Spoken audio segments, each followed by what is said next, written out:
Thank you, Javon. Good evening and welcome to tonight's regional news. We now start with a story coming out of Trinidad and Tobago. Police officers swooped down on Gulfview and searched the residence of the children of Pastor Vinworth Anthony Dial, where at least four of Dial's children have lived for the last 30 years. The pastor's church, the Third Exodus Assembly Church of Depot Road, Longdenville, was reportedly searched earlier. Officers of the Financial Investigations Branch FIB of the police service, along with six uniformed armed police officers, spent several hours at the Gulfview house searching the premises. On Tuesday night, on the brink of 2020, FIB officers went before a magistrate and secured a detention court order to impound $28,046,500 Trinidad dollars from the pastor under the Proceeds of Crime Act. Dial, described as a minister of religion and a pastor of the Third Exodus Assembly Church of Depot Road, Longdenville, went to a state-run bank for citizens on December 23 and informed officials there that he intended to redeem all of the old 100 notes in his possession. Dial's attempt to redeem $28,046,500 triggered the seizure and detention just before midnight on Tuesday night. The pastor had been due to meet with the central bank officials at 1 p.m. on Tuesday, but failed to show up at the appointed time. It was not until shortly after 5 p.m. that the money was presented at the bank and the FIB officials began counting to verify the amount. The money was eventually seized by the FIB, which secured a detention order from the magistrate. And now we turn to news from Cuba.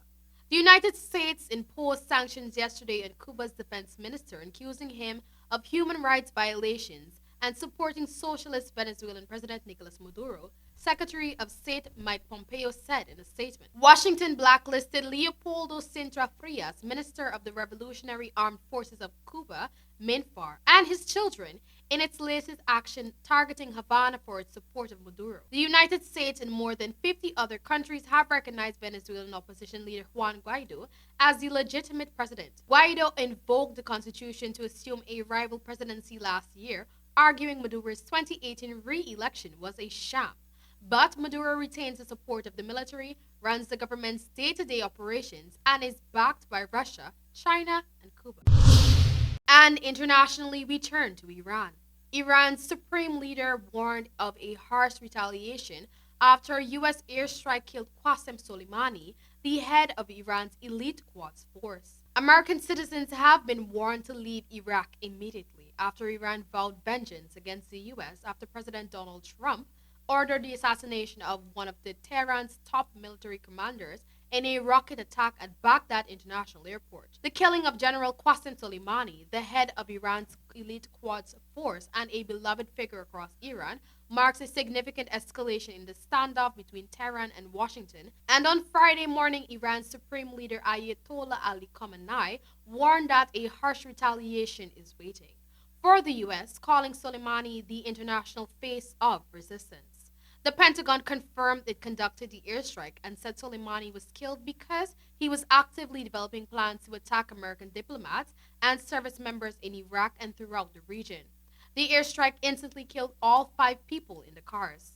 AP reports that Soleimani's body was identified by the ring. Experts now fear that the killing could ignite an already tense relationship between Iran and the U.S., which has deteriorated rapidly since President Donald Trump pulled out of the 2015 nuclear accord. As Khamenei announced the national mourning period, tens of thousands of Iranians filled the streets of Tehran and other Iranian cities after Friday prayers chanting anti-U.S. slogans such as "Death to America." Democrats have been quick to point out that the decision, which could trigger a full-scale war with Iran, was made without congressional approval.